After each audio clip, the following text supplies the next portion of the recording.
Fabulous. Hello, everyone. Welcome to the Activism Through Dance panel. I am so excited to see you all. Before we start our actual panel, I would like to offer an acknowledgement.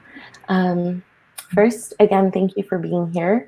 I want to open this offering and this conversation and the next hour of us being in community together with an acknowledgement to those who have lost their lives due to COVID-19 and those who have lost loved ones due to COVID-19, to those who are no longer with us due to state-sanctioned violence, police brutality, and the prison industrial complex, and those who have lost loved ones to the pandemic of unchecked systems of oppression.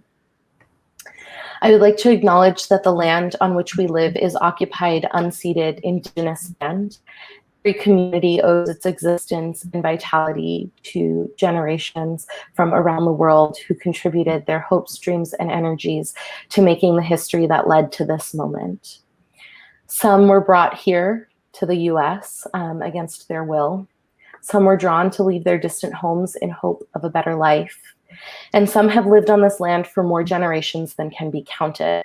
Truth and acknowledgement are critical to building mutual respect and connection across all barriers of heritage and difference. We begin this effort to acknowledge what has been buried by honoring the truth. I am on this live stream from the ancestral lands of the Chochenyo Ohlone people, and because we are here in this virtual space from many different places, we pay respects to the elders past and present of all Indigenous peoples whose land we currently occupy. Please take a moment to consider the many legacies of violence, displacement, migration, and settlement that bring us here today. I'll end with a quote from Ohlone activist Canyon Sayers Roods, who reminds us that there have always been Indigenous people in the spaces we call home, and there always will be. The acknowledgement process is about asking, what does it mean to live in a post-colonial world? What did it take for us to get here? And how can we be accountable to our part in history? Once again, thank you to our panelists for being here with us today. If you don't know me, I am Bhumi Patel. My pronouns are she, her, or they, them. And as I shared, I am on this live stream from the ancestral lands of the Chochenyo Ohlone people.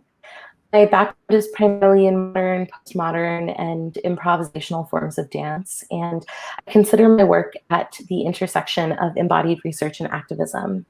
Right now, I'm driven by the need to use movement-based performance to ask difficult questions about the world we live in order to dream the world in which I want to live.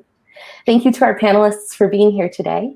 And I'd like to pass it on to you all to introduce yourselves. Let's start with Jyoti. All right, thank you, Bhumi. My name is Joti Singh. I use she or they pronouns. I am broadcasting from Ramaytush Ohlone unceded land, also known as San Francisco. It's a really big honor for me to be here, especially amongst my fellow panelists, people who I admire greatly, setting myself a timer. And I've been asked to speak on my background. So I'm the artistic director of Dunia Dance and Drum Company. And with my spouse, Bongo Sidibe, we do Bhangra dance and music from India and Pakistan, and also West African dance and music, mainly from Guinea. And so when I think about this topic of how social justice relates to the work that we do, it's really a thread throughout everything. And I'll kind of touch on some of the programming we do. The content of our performances is very much driven by our mission as a company. Half and Halves is a performance that we created with Ensembles Ballet Folklorico de San Francisco about the Punjabi Mexican communities of California in the early 1900s. We've produced a performance called Madness of the Elephant about Guinea's first president, Sékou Touré, who was a Marxist. I'm currently working on a project about my great-grandfather, Bhagwan Singh Gyani, who was the president of the Ghadar Party, based here in San Francisco, fighting for India's independence from the British. And we just received funding to work on a project with Afro-Cuban dancer Susana Arenas Pedroso, looking at the connections between Cuba and Guinea. So the stories we tell are really these stories that don't get told in a very whitewashed, white supremacist version of history. Another sort of area in which we social justice is a part of our work is the people involved. So primarily we're a company of BIPOC folks, and in relation to that, we really we prioritize economic growth for our artists, and we look at how to support them. And so that means like, how do we pay our artists, especially our Black artists, and then we serve as kind of, you know, a way for them to access funding from funders. A lot of the artists we work with are immigrants who English is their fifth language. So they're never going to be able to write a grant and get funding. And we also are advocating to funders that the system is inherently inequitable and that people should be able to access this funding themselves. So it's about the people that we work with and serve. Curation-wise, we put on an African Arts Festival that features 8 different dance companies from different parts of the African diaspora. And we just started this deep dive series, which the first one looked at accessing spirituality through African dance. And we invited 4 amazing Black women dancers who talked about their experience and what it means as being heritage, you know, dance for them, and how it's not separate from spirituality. Our next series is going to be on decolonizing dance, so that's where we're going. And then education and youth programming is a part of how social justice informs our work. I began this program at the Ruth Asawa San Francisco School of the Arts, which is a public high school in San Francisco, audition-based, and I started the World Dance program there and directed it for 4 years to really give students of color a place to study dance in an institutional setting. And the dance program focused on contemporary and jazz and ballet, and there was no place for dances from our cultures. And so we're also extending that into mentorship for some of the alumni from that program, particularly for Black youth from the program, to work with some of our West African artists. Yeah, and that's a lot about my background. And just quickly, what's driving me, I think right now is my kids, and I have 2 small children, and the kids of everyone else, and all the families who worry about their children, especially the Black families. So yeah, that's really what's driving my work right now. Thanks, Jyoti. Ananya, would you like to introduce yourself next?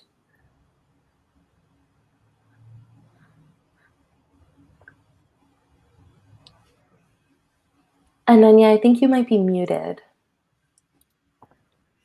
I'm so sorry. I'm Ananya, and I'm speaking to you from Minnesota Makoche, which is the unceded territories of the Dakota peoples. And I want to begin by what was taught to me, the statement that Mitakuye Owasin, we are all related. This is the core of the work I do. I am the artistic director of Ananya Dance Theater, which is a company of Black, Indigenous, and Brown women and femmes, and we do what we call social justice choreography. My training is in Odissi, Chow, and yoga, and I make dances at a contemporary, I make social justice contemporary choreography.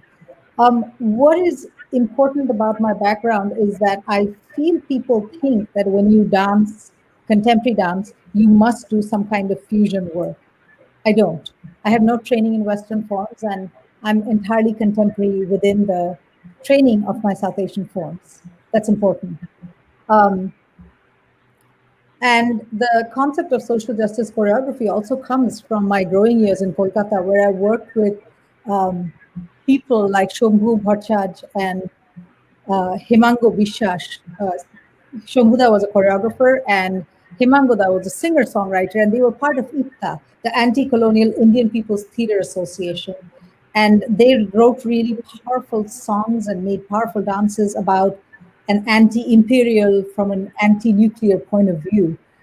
such as Shankuchi, which criticized the bombing of Hiroshima and Nagasaki, and other songs where they talked about how independence did not bring the freedom from class and caste that was so endemic, that continues to be so endemic in India. So that sort of pushed me to understand the limitations of a dance that only remained in the world of the ideal or just connected to beauty. And I started to understand dance as the heartbeat of a people's revolution. This is what inspires my choreography today. And here, as I worked with amazing Black and Indigenous feminists, I really learned how to hold multiple stories at the same time. And today, I see that the uh, intersectional justice is what really buoys us up. So I was just making a piece about home and borders and boundaries and loss and belonging. And I was making it with the amazing artists I work with, Black and brown women and femmes. And I started to work with the amazing Sharon Bridgeford, who was writing magic spells for that, spells of becoming, and a brilliant artist from New Orleans, Spirit McIntyre. And then we had COVID. And then right after COVID, we started, or as COVID, progressed and it was getting warmer, we started to work outside. And then immediately we had the murder of George Floyd and the uprising, which changed our world completely. And then there was another pandemic that happened after the necessary pause of the uprising when we were working in the public parks. The pandemic that is about the crisis of affordable housing burst open. And here we were, all our public parks filled with shelters, temporary shelters for Indigenous folks, really, making a dance about home right next to them was one of the most deeply painful or, sort of sensitive issues, like how when we would get gravel in our ears as we were rolling on the ground, I could go back home and wash the gravel out, and there were people who can't. So what drives me today is this intersectional justice and the need to really ask all of the artists who are in the field of Indian dance to recognize the existential crisis this field is in. Because if we don't, this field is going to really have such a problem. We have the oppression of Muslim, Dalit, others in the field, caste and class, those among us. When we turn our eyes away from them and dance about something that does not acknowledge that, it's terrifying to me. So that's what drives me today. Thank you. Thank you so much, Ananya. Hari, are you ready to introduce yourself? Absolutely.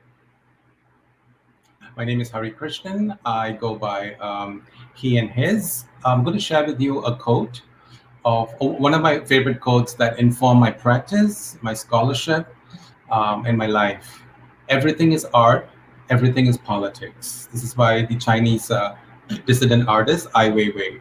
And this constantly resonates with me. We live in a highly volatile world, fraught with discrimination and marginalization. Artists cannot stay silent anymore.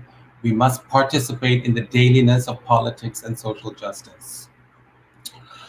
In my work, I'm constantly engaged in this process of dismantling, transforming, creating.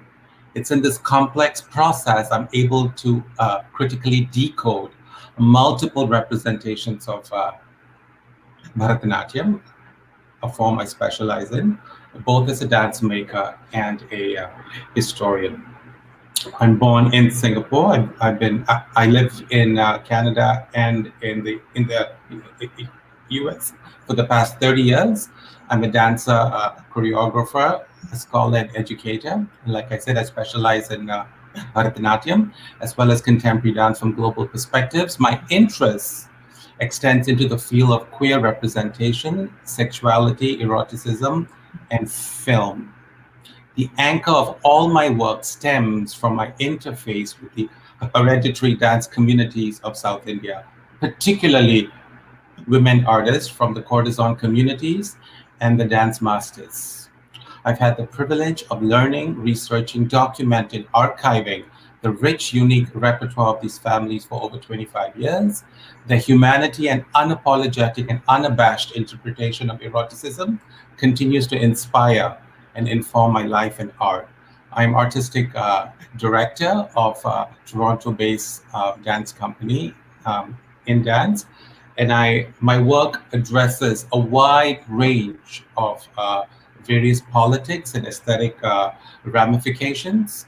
Professionally, I'm also a professor at Wesleyan University in the Department of Dance in Connecticut. Right now, what is driving me, and I had to write this down because it's really important that I want to make sure that my articulation is specific, and I like to address, and I hope to address some of these issues with this amazing panel. It's two-pronged. There is an acute awareness of the global forces of social and economic inequity that surrounds us on one hand. On the other hand, a very specific lack of critical reflexivity around the history and politics and practice of Indian dance. And Ananya talked about that. And it's this two-pronged approach I'm interested in dismantling and interrogating from multiple points of view. And I'm hoping this discussion, as someone who's from the diaspora, how can we dismantle words like classical, contemporary, which are so endemic to particular normative representations of Indian classical dance, and how can we critique these power structures and the systematic abuses inherent in these power structures, and how can we dismantle them in really cogent, critical, empowering, reaffirming ways. Thank you, Hari. Rachna, are you ready to introduce yourself? Yes. Hello, namaskar, everyone. My name is Rachna Nivas. I am a Kathak dancer. It is a classical dance from North India, although I think Hari's proposition to dismantle those terms is very fascinating and interesting. I'm calling from San Francisco, and I was very fortunate to be trained under a great master, Pandit Chitresh Das. He brought Kathak dance to American soil 50 years ago, actually, right here to the Bay Area, to the very historic Ali Akbar College of Music, which was founded by the great Ustad Ali Akbar Khan Sahab. I was actually born and raised right here in the Bay Area. My father immigrated from India in 1967 to study at UC Berkeley, and he brought my mother in 1972. Just a little background, both my paternal and maternal grandparents were activists in their own rights in India. My maternal grandparents fought in the 1930s for Dalit rights, specifically basic access to water, drinking water. And my grandmother started a school to teach Dalit women. And they both did this until they received death threats from upper class folks in the village that they were living, and they had to flee. My paternal grandfather quit his business entirely and joined the Quit India movement as a freedom fighter against the British. And he went to jail multiple times. So activism is very much in my blood, which is why I also, it was really important to me to attend UC Berkeley and be in that environment, a great mecca of exploration and learning about social movement. So meeting my Guruji while I was in college he was a radical artist who really expanded freedom of human thought through the vehicle of dance. So meeting him and training under him was kind of a really perfect fate for me. But I will say that my experience of training was perhaps a bit of a contradiction to what we often think of when we're talking about liberalism and activism. I think we often think of it as anti-authority and having freedom, but my training was steeped in authority. And it was, that very traditional, no nonsense, tough love, highly disciplined, kind of last one standing environment.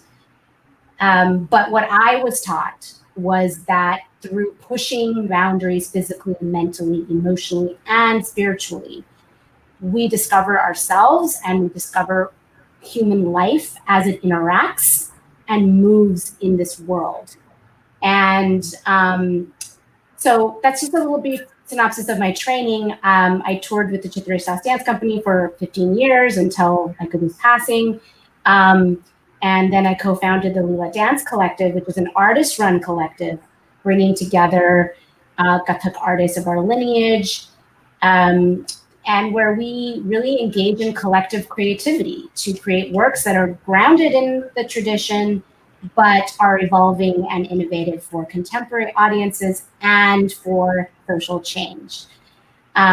Just a couple, one I think quite relevant work right now that I'm touring called Speak is a collaboration between Kathak and Tap, all female artists. And it bridges South Asian and African American artistic heritage through the universal language of rhythmic storytelling. And there are other works, but I don't want to take up too much time. But I would say what's driving me right now to be very, all of the things that many of all the other panelists have said, but I also want to add that it's also the same thing that's always driven me, because art and dance to me are synonymous with activism, whether social upheaval is largely visible or invisible. It's always going on. And I think that is that daring to engage the human experience with joy and daring to reach corners of our souls that we did not know existed is in and of itself an act of resistance to the confines of social norms. And that is, I would say, what is a really big driving force, always. Thank you. You are all such a panel of incredibly smart and driven artists, and I feel so grateful that I get to be in conversation with you all. So I'm going to pose two questions and open up the discussion. Feel free to answer both or just one, and we've kind of started touching on them through your introductions, so I would love to hear more. The first question I'll ask is, this conversation was sparked by the hashtag End South Asian Silence. How has the movement for Black Lives and the fight for climate justice and other revolutionary actions that have been happening not only this year, but for many years, impacted your movement practices, your art making, or your teaching? And then the second question I'll pose is, what barriers have you as an individual or through your respective companies encountered to engaging the South Asian community in activism through art? Just let that sit for a moment.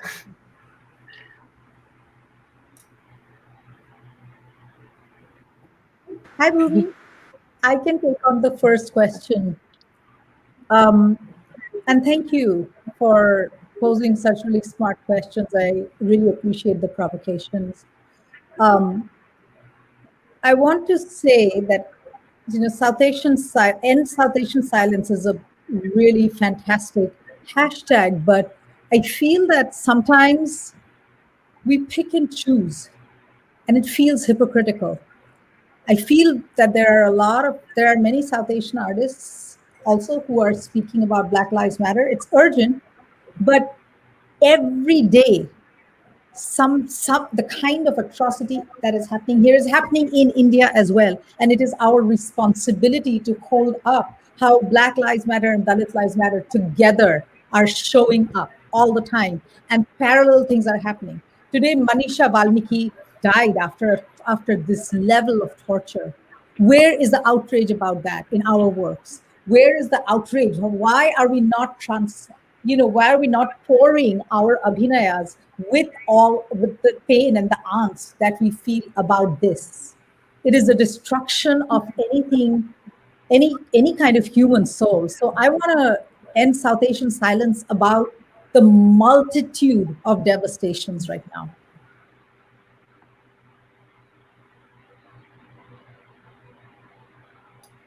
Thank you. Yeah, absolutely. I have asked myself the same questions as I've seen more like a higher level of being vocal since, the end of May this year. I've asked myself the very same questions.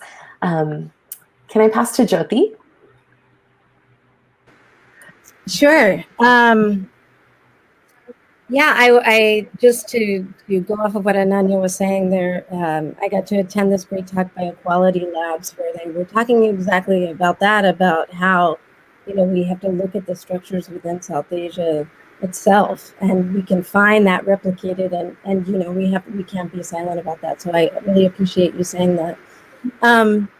I guess in terms of your first question, how these various movements that are going on right now and have been really amplified right now, how do they inform the work that we're doing? I do think that it has been something that we've been doing, and so it's amplifying our work, and it's looking at the programming we do and the kind of work we're making, and just really amplifying it. And I would say, especially in a time of COVID, like, we're focused on economics, we're focused on the survival of our artists, and particularly, as I mentioned, my the company is both West African and South Asian, and we do work with a lot of Black artists. And as you mentioned in the intro, Bhumi, there has been a disproportionate effect of COVID on artists, on people, particularly Black and Indigenous communities and the Latinx communities here in San Francisco.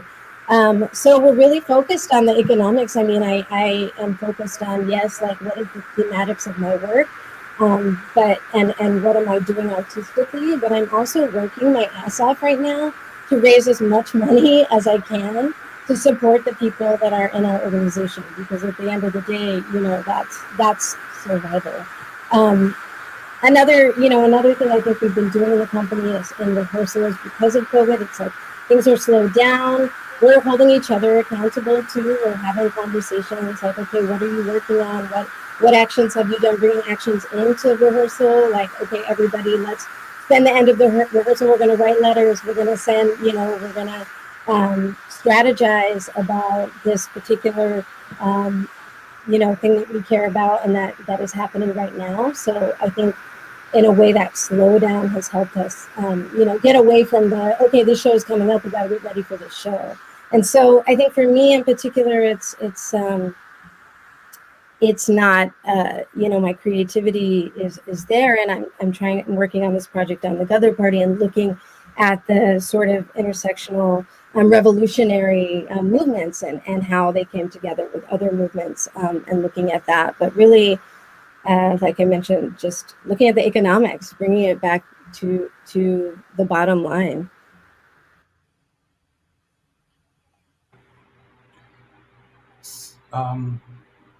Sorry, Rachna, would you like to go? No, please go. Please go. You sure? Yeah. So I have a couple of thoughts about this. First thought is the difference between being a social activist and being a choreographer who makes political works.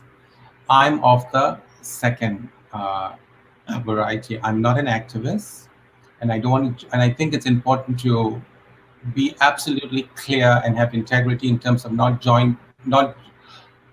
hopping on the bandwagon of being an activist because it's fashionable to do so.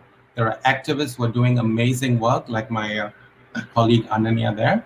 And in my work, I make politically imbued work, works that are political and works that are important for me, my choreography. So I just want to make that a distinction between activism and a choreographer making political work. You cannot conflate the two, and you cannot be a person for all seasons. I think that's really important, and I've seen that umpteen times, especially in the within the South Asian diaspora. And I think it's really important to have clarity, integrity, and gumption in terms of acknowledging the work people are doing in the field and on the ground, and really reaffirming that work while also being clear about what one is doing as an artist and an art practitioner. So I think I want to start with the idea of intersectionality, the intersectionality of hierarchy and oppression within South Asian dance. I think it's really important to remember that there are popular representations of South Asian dance which are dictated by caste-based sensibilities and taste habits. And I think it's really important that when we pander a particular social justice lens into the window of Indian classical dance, what is the landscape? What is the lay of the land? Is the lay of the land influenced by particular taste habits or upper caste sensibilities?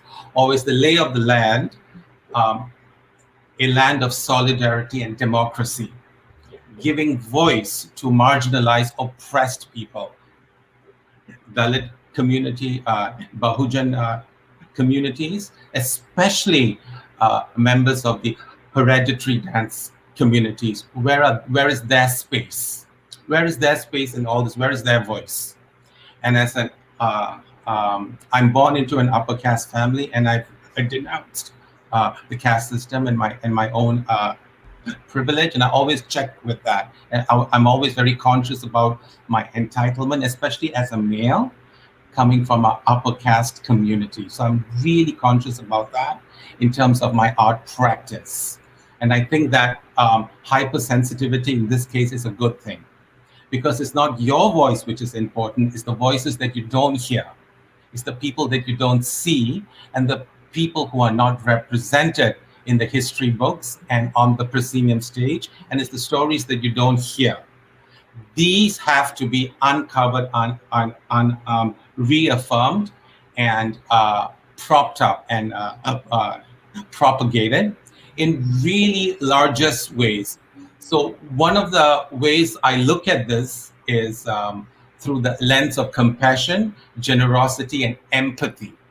Empathy in South Asian dance is really important, but empathy not in just paying lip service to a particular representation, to multiple representations, and acknowledging alternate histories, alternate ways of being, and alternate aesthetic representations. And here I'm talking about ways of really coming to terms with how one acknowledges and sees ideas of sexuality, eroticism, faith, mythology, spirituality, and how these worlds collide and rupture in really problematic, complex ways. So I think dismantling that, for me, is the first step.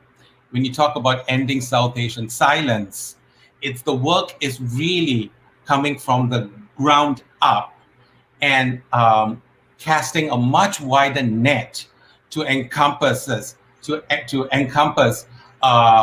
proliferation of voices, representations, histories, and peoples and experiences.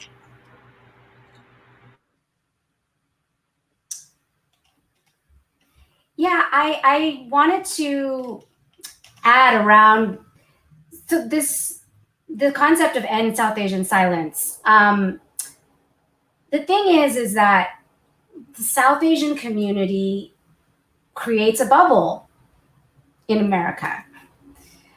I'm born and brought up here, so I've watched, and my parents are part of the first wave of immigration right after the Immigration Act was passed in 1965.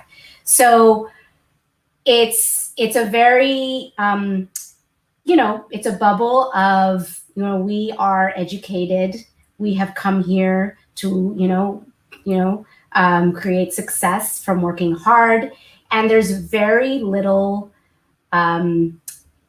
It's before you can even talk about it, there's not even an understanding and a knowledge of what's happening up when the children are being raised. I didn't even know what caste I was until I was in college. And I asked my parents, and they were laughing at me because they were like, "How do you not know?" And I was, "Well, this didn't come up." That's how much of a bubble we're living in. And Ananya, you were talking about, how can we not know what's going on in India? Well, we don't have no connection to it. And I think that's actually a fundamental problem. It's a problem. We should be. And the thing is, and what I've discovered in outside of even creating artistic works, which is a little different, is, I've been teaching the entire time that I've been performing. That was something that I was taught, that you have to do both.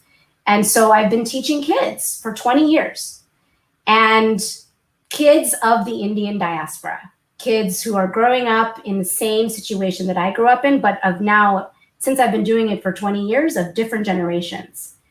And what I've found is that the dance being a vehicle, and over time I have created a scenario for the dance to be a form to really activate their voices and for them to understand who they are, where they come from, what is happening in both lands, how they are connected, and for that to then inform how they take, not only how they can create social change, but also what they choose to do with the art. That's been something that I've put a lot of time into. And what I've found is that the parents learn from their kids.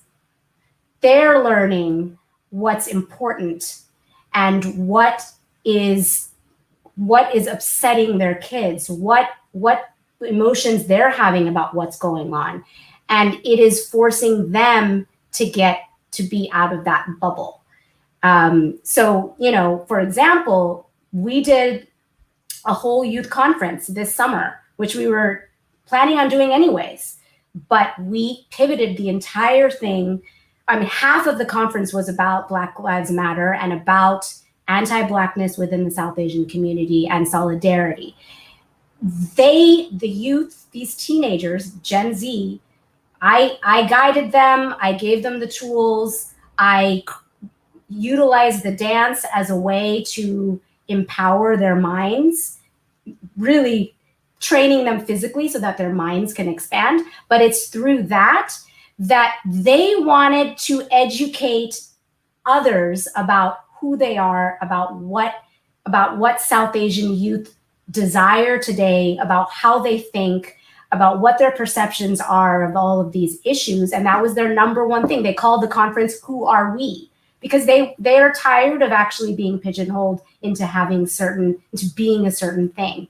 And all their parents are listening to them talk about how they feel about caste, how they feel about colorism, how they feel about racism within the South Asian community, and they're sitting and discussing. So I guess what I'm sharing is that there's a real power in the arts as a form for igniting our younger generation to truly create the change that we want to see and the awareness that we want to see even in our adult generation. I just wanted to, if I can respond to Rachna, I have a similar experience, and I was thinking the same thing when I was listening to you, Ananya, that I also grew up here, and I didn't know, like my family's Sikh, so like I didn't know. I grew up in Atlanta. We didn't talk about caste. My parents never talked about it. And when Go I went to Bears. UC Berkeley, also went to UC Berkeley, yes, go Bears. The kids who had grown up in California and very, bubbles, like you're saying, they knew exactly, well, I'm Jet and I'm this and I'm that. And I'm like, I had no idea that was never taught to me. And I think it's that we both don't know that history. And also we don't know the history here in this country. Like we don't know, in terms of South Asian silence, I mean, people aren't aware of how we gained whatever rights we do have in this country and who fought for those. And that those were, the struggles of the civil rights era and all the people who came before, who were the reason that we are allowed to be here and be who we are in this country. So I think there's also that aspect of not knowing both the history in South Asia and in the United States. And I also wanted to just ask, I'm interested in hearing from Hari and Ananya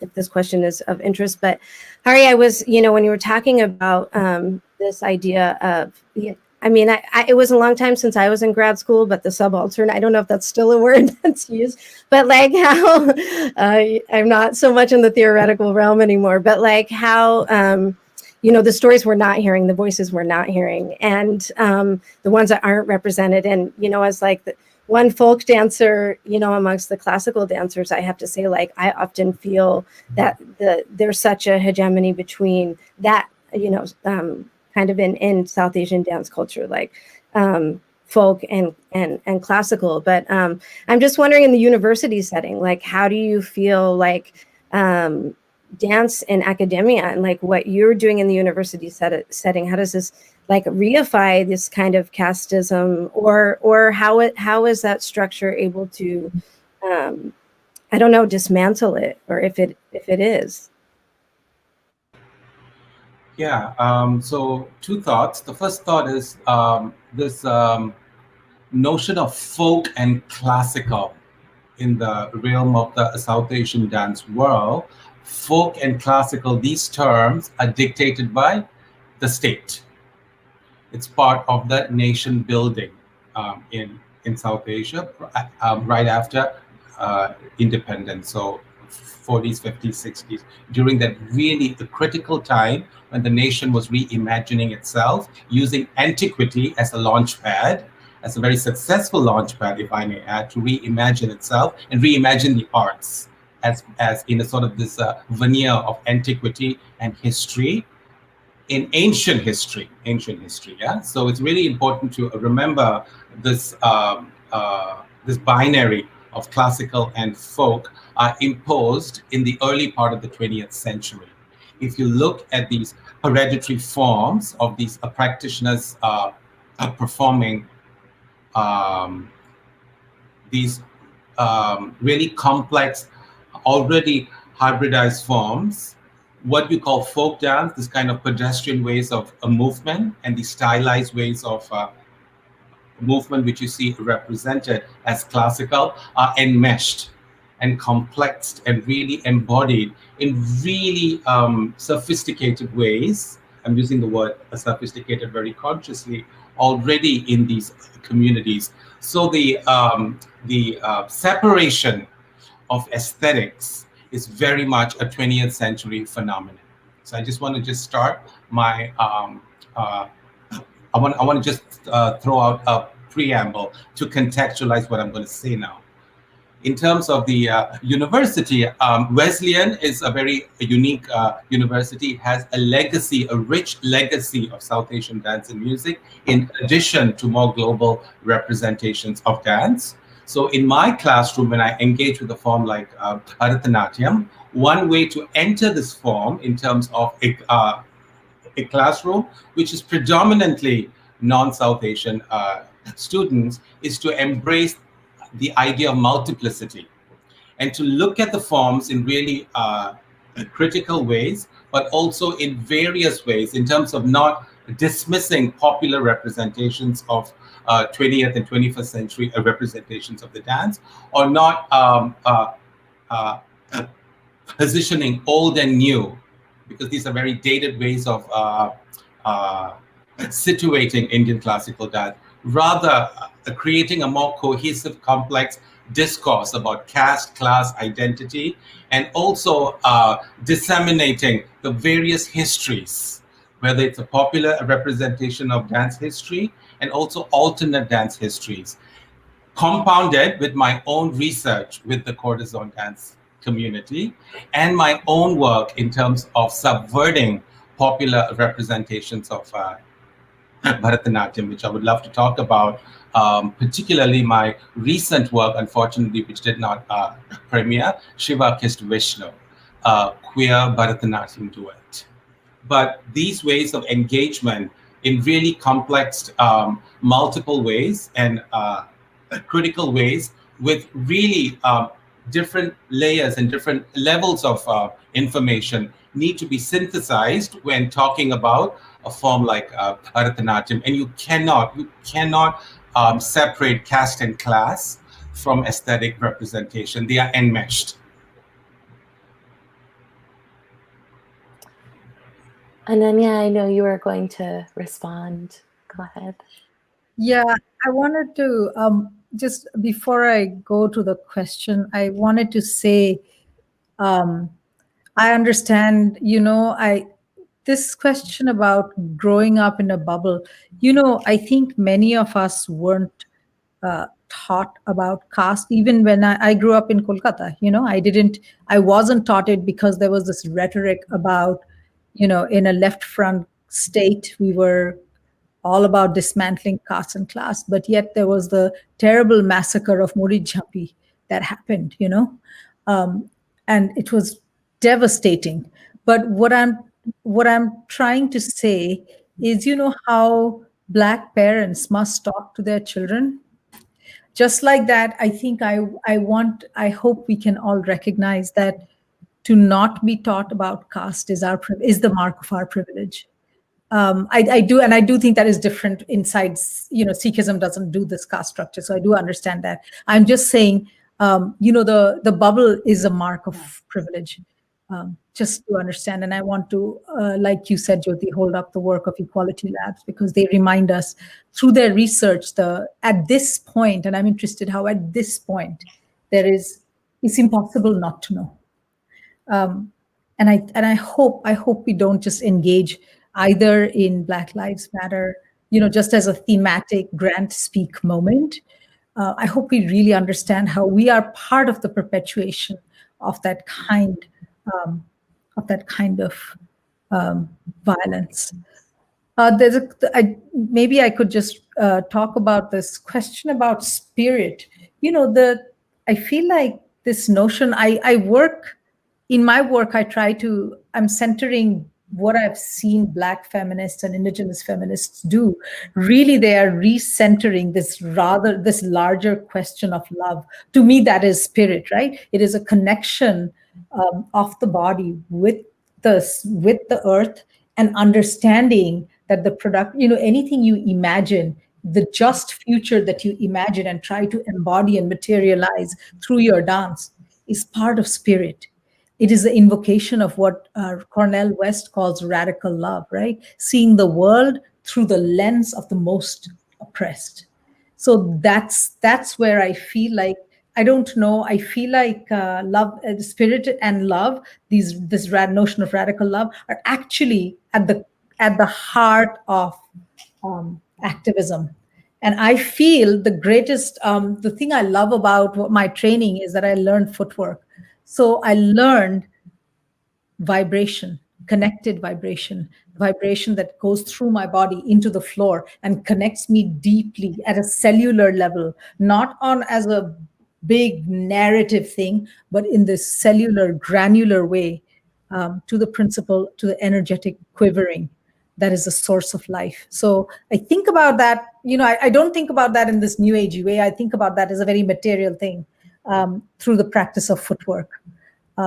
Just wanted to point that out. Thank you. Thank you. I just wanted to say thank you, Ananya, for saying all of that. I wanted to reinforce something that you said about South Asians, or really anyone engaging in these issues thematically, because it's what's, the thing to do right now. And Hadi, I think you also even kind of touched on that. I really cannot overemphasize how dangerous this is. And I will say that it's not just, this is an issue that we as South Asian artists must hold ourselves accountable to, but it's also an issue of the grant makers. This is also an issue that will come and is already coming on who gets funded, what themes are getting funded, and who are making those decisions on deciding those themes, which ends up pitting all of us against one another within South Asian dance and pitting us against other dancers of color. And so I just wanted to bring that up as an issue. I find it to be a really oppressive environment for making art. And Jyoti, to your point, which is why building our own resources for our work is so vital and important.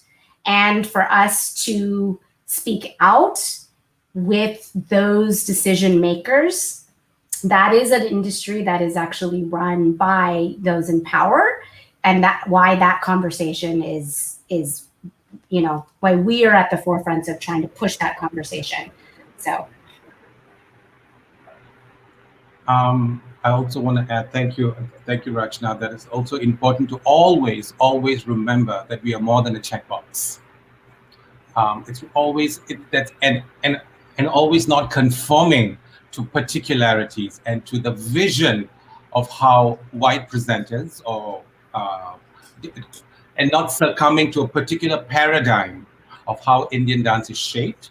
Because if that is shaped, that vision is going to perpetuate a very vicious cycle for future generations to come. So I think as thinking dancers, whether we are activists or whether we are making political work or whether we are involved in social justice, the idea of interrupting and disrupting the everyday moment, everything we do, the dailiness of our practice, the dailiness of our art making has to be disrupted.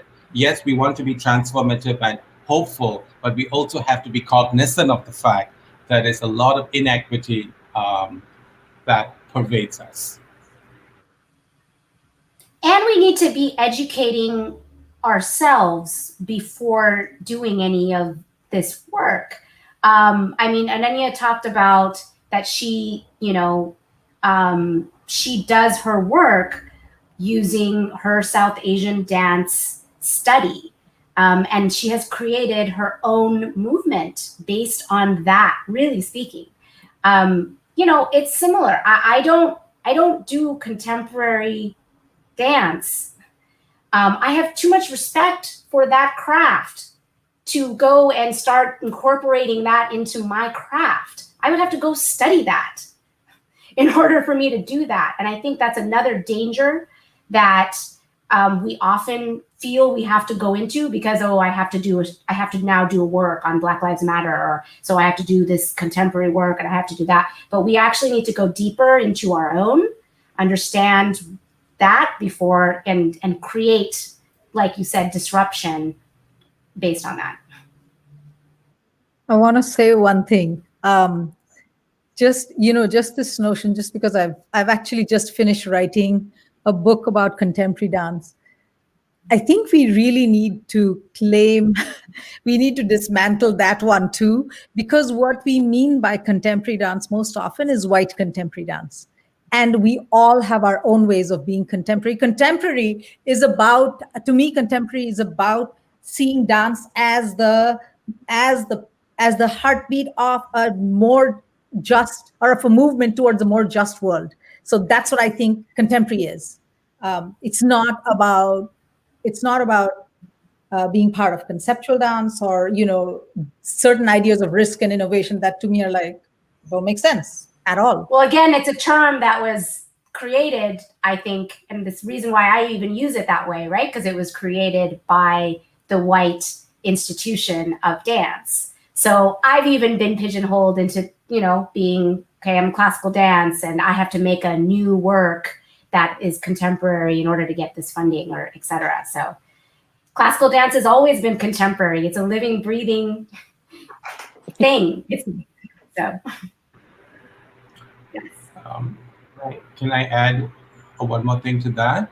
It's also, I think, being cognizant of the fact that what is termed as classical Indian dance or contemporary Indian dance has really complex histories, and recognizing the fact that what is termed classical Indian dance now is already messed up, has a plethora of various influences that has already shaped the form to what it is now. So popular representations of Indian classical dance now are undergirded by various histories and various intersections of contemporaneities, modern influences, colonial influences, Western gaze. So they are already encumbered with all these various complexities. So what you see as the final destination of Indian classical dance has a long history, long complex history, and long history of multiple aesthetic representations. So really, when we are discussing and when we are disseminating information about Indianness, Indian classical dance and Indian dance, I think one must be very aware of the fact that these are complex ways of looking at Indian classical dance, and I will not advise to pigeonhole a form like Indian classical dance or Indian contemporary dance into a neat little box. Break that box and break that box consistently. Turn it on its head. I just want to name that we are at about an hour, but I think we're going to go for about 10 more minutes, if that feels okay to everyone. I think we're like really getting into the rich and the juicy. Yeah. Yeah, I think on the opposite, when you talk about this idea of contemporary, when you fix that as a certain thing, we have, just like you're talking about with classical dance, any sort of traditional, then it's like, what do we call our dance, right? We have to call it traditional, or we call it cultural, or we call it heritage. And I want to throw up every time I say world dance or whatever. It's just dance, that is what it is. And I think that we have to justify, like, how is our work relevant today? What are we doing? And this is very obvious to us practitioners who are constantly working within our movements, that it's changing, and it has changed. And the way you see it today, and in any form that I practice as well, is like has a long storied history. A lot of it coming out of for me, partition, and the fact that people were moved into refugee camps. So you have these dances that were all different regional dances, chumar, ludi, like, just different dances that are now have been amalgamated into one thing. And that is very much a post-colonial existence for this dance form. And then now, a lot of it is in the university settings of competitions and that kind of, there's so many different iterations of Punjabi folk dances. And I am on this movement to reclaim the word contemporary, because I do think when I read it, it does, for me, even though I know artists who aren't working with a white contemporary Eurocentric dance, but like that is what it brings up, and let's take it down. Yes. I want to address a really important question about that's in the chat. How do we invite in stories of those who are marginalized by class and caste violences without appropriating their voice? Thank you for that question. It's really urgent. This is why I think we need to think about concepts that we have in our work of both abhinaya and I want to, where we don't tell a direct story as in logistics, but we suggest and we invite in we invite in. Hari talked about empathy. I think that is at the core of this work, core of this practice. I think we have to find ways of choreographing solidarity without stealing other people's stories. At the same time, we also have to push open the borders of the dance world itself. So should whoever chooses actually um, can enter, should they choose. I feel, I love Odissi, the form I trained in. It's a beautiful form. And I know that the tribal communities in Odisha today, the Adivasi communities, are in terrible condition. Really, their land is being pulled away from them because of the kind of mining that is, completely flouting all environmental laws, and there is a whole set of things going on. So how, it's like how I think we sometimes here tend to support the support the football and the players, and really not look at what's happening around Black communities. So I wonder what would it be, even if energetically Odissi were to be shifted to resonate with the pain of the Adivasi and the Dalit Bahujan communities right there. I think about that. I think about how the performance of Krishna's Vatsalya would change if we were thinking of Rohit Vemula's mother today, how would it change if it were an energetic shift? Because we don't tell linear stories. We hold a mosaic of stories in our bodies. And I wonder how we can think about, actually understand how we can actually dismantle some of the stories, the Abhinaya stories inside of the classical dance world, to to actually take away some of the stories, invite in stories and poetry by other brilliant Dalit and Bahujan artists and poets. There's a lot of work like that, a lot of poetry like that. Just want to, yeah. Yeah.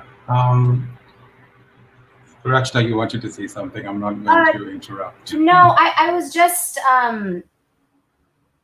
it's very interesting because, so Kathak, as you know, it is already such a I mean, all of these forms are such footprints of the social, political, spiritual resistance. But Kathak is so deeply influenced by Hindu and Islamic cultures. It is built into this form in a very, very deep way. It was an amalgamation. I mean, its history created it as an amalgamation of, the Hindu side, it's evolved from the Bhakti movement, the Muslim side from Sufism, and both are mystic branches of these religions that rejected this authoritative religious orthodoxy, and put the dance on this path to divine, to finding the divine, but put the path in the hands of the devotee. The art being the vehicle. And so it was always meant to be like this, but over time it's separated. It got more separated. There's like, oh, this is the Muslim aspect of the dance. This is the Hindu aspect of the dance. We are going to describe that this is the Hindu part. This is the Muslim part. And when we get asked to do concerts, I have literally been asked by both sides to take out the other aspect of the dance form. I've been asked by Hindus to not have this Muslim aspect and by Muslims to not have the Hindu aspect, which is not the art. So I just wanted to point that out, that's a problem. That is, that's a sign of where we are at, of what has, where things are. I don't have the solution. I mean, the solution is to bring them back together and and they're not to be, one does not end where the other begins. That's part of it. Yeah, I just want to add one more piece of information as a possibility, in addition to stories, which are always interesting. But for me, is to foster a much more complex exchange of ideas and discourses. I always like to launch my investigation in the power of metaphor, in the power of suggestion, which is very much a quintessential archetype in Abhinaya, in many of the courtesan love poetry. It's not filling in the blanks for you, it's having those empty spaces where you imbue your personhood and your experience into that. And this kind of hyper awareness of text and poetry and music and interpretation is really important to enrich and to create much more complex and nuanced discourses. And that nuance is really important, especially in the US right now, where one has to be hyper aware of the kind of physicality and gestural, corporeal ways of intersecting politics. For example, the popular representation of Hamsasya, or the in ritual dance is called the Chin Mudra, is very much co-opted by white supremacists as white power.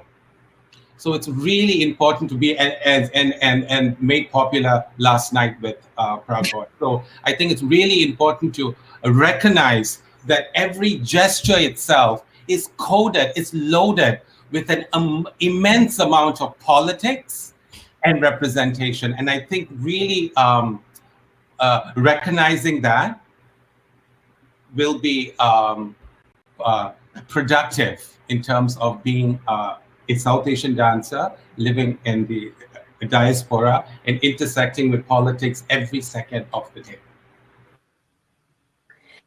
That feels like it sort of segues right into a question that we have from Facebook for Jyoti. For your Gather Party piece, I feel like there were just so many parallels to what is happening right now. I know you made an earlier version of the piece. How would it change now? I've made many versions of this piece. I feel like I'm going to be working on it for the rest of my life. And I will say, actually, the last, I have done like a work in progress of this piece in 2018. And the opening, is like there's 5 or 6 of us standing there. And the first thing I say, I'm wearing a Black Lives Matter t-shirt and saying, dot or feather. And then the next dancer, who's Chinese American, says, something like, oh, you're from New Jersey. Where are you really from? And then my husband's in it, and he's a Black man. He raises his hands and says, please, please don't shoot. And we go down the line, and we go, through these gestures and, kind of giving voice to all these things that we've heard and internalized and what our presence looks like, in this country.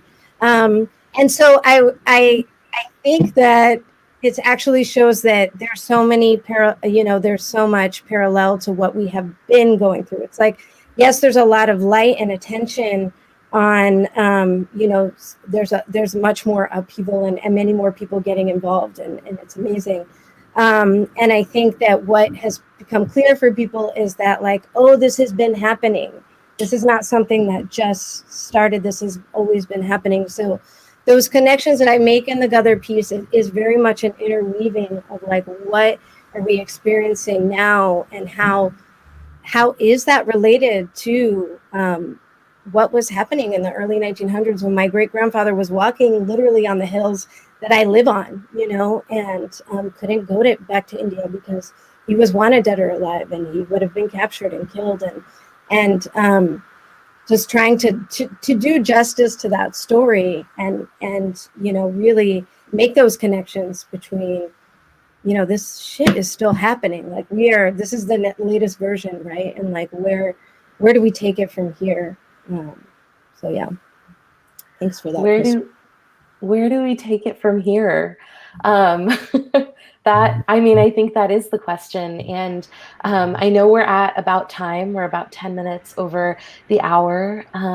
And so the last thing I would like to ask each of you is to pose loosely a call to action to the South Asian community in what we can do next, what we can do to move forward. What do we need?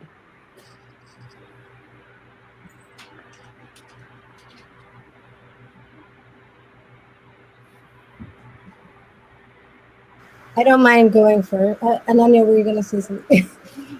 Just getting through the silence. I will say vote, volunteer, use all that South Asian capital to support local economy and business owners of color.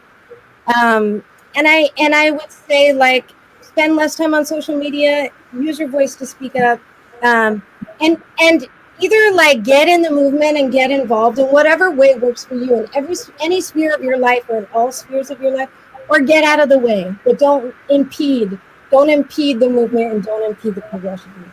And lastly, I think my marketing director would kill me if I didn't say, we are also doing in Dunia, we have a center in Guinea called the Dunia Center for Arts and Education. And we recently had a fire there, so another call to action is to donate to our fundraiser. You can go to duniadance.com and find out about it. But yeah, vote, get active. That would be my call to action. Ananya, would you like to go next? Yeah, I would invite all of us to think, how can our dance become a practice of being with each other differently as we invite in a more just future?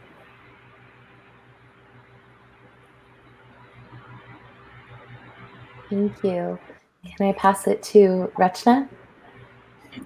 Yeah, just reinforcing the vote.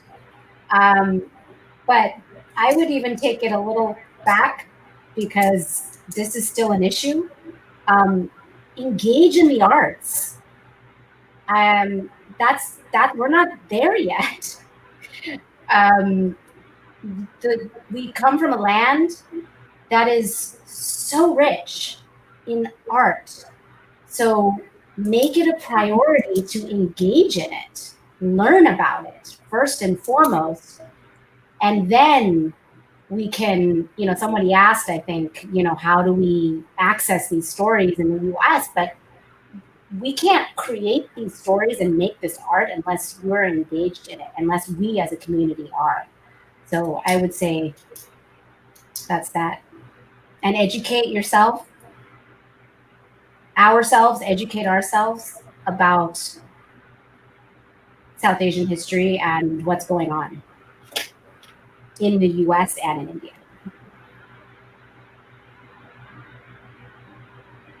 Thank you. And Hari, you're up. What's Great. your call to action?